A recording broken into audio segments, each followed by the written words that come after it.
Hi மக்களே, welcome to சமயா vlog channel. இன்றைக்கி நம்ம நெல்லிக்காய் சாதமும் நெல்லிக்காய் துவையலும் எப்படி செய்யலான்னு வாங்க பார்க்கலாம்.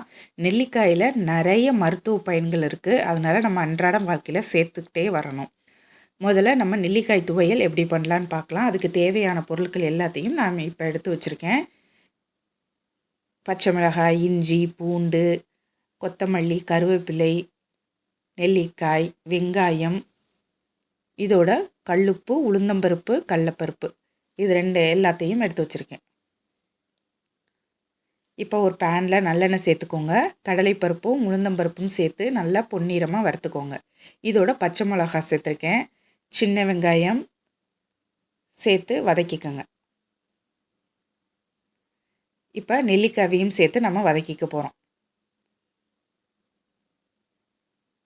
இதோட பூண்டு, இஞ்சி, கொத்தமல்லி, கறிவேப்பிலை, கல்லுப்பு எல்லாத்தையும் சேர்த்து வதக்கிக்கோங்க. இப்போ நல்லா ஆறின பிறகு மிக்ஸி ஜாரில் அரைச்சிட்டு வருங்க.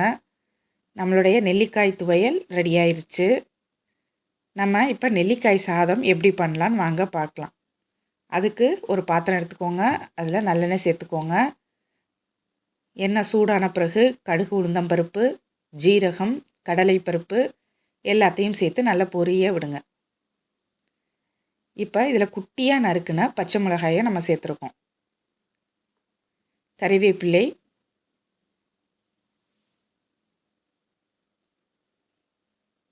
பூண்டு, இஞ்சி இதையும் நம்ம பொடியாக நறுக்கி இதிலேயே சேர்த்துருக்கோம். இப்போ இது எல்லாத்தையும் நல்லா வதக்கிக்கோங்க.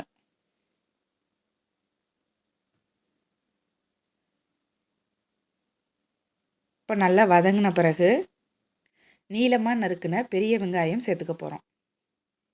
இதையும் சேர்த்து நல்லா வதக்கிக்கோங்க.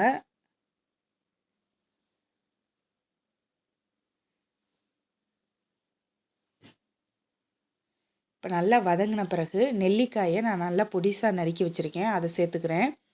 அப்படி இல்லைன்னா நீங்கள் துருவி கூட நீங்கள் சேர்த்துக்கலாம்.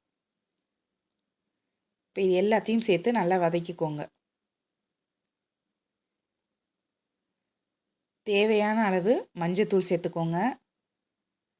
தேவைக்கேற்ப உப்பு, இது எல்லாத்தையும் சேர்த்து நல்லா வதக்கிக்கோங்க.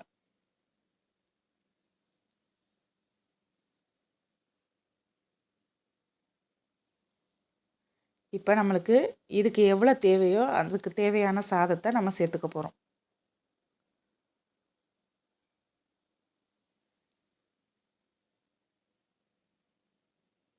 இப்போ சாதத்தை சேர்த்தாச்சு, நல்லா கிளறி விடுங்க.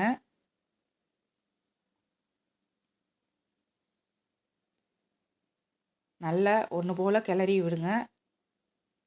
லாஸ்ட்டாக கொத்தமல்லி தூவி இறக்கிருங்க. நம்மளுடைய நெல்லிக்காய் சாதமும் ரெடி ஆயிடுச்சு.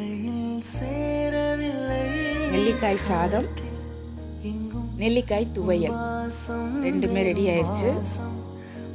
செஞ்சு சாப்பிட்டு பாருங்கள், ரொம்ப சூப்பரான டேஸ்ட்டில் இருக்கும். இந்த வீடியோ உங்களுக்கு பிடிச்சிருந்துச்சுன்னா ப்ளீஸ் லைக் பண்ணுங்கள், ஷேர் பண்ணுங்கள், சப்ஸ்கிரைப் பண்ணாதவங்க சப்ஸ்கிரைப் பண்ணுங்கள். எனக்கு சப்போர்ட் பண்ணுங்கள் மக்களே. பாய்.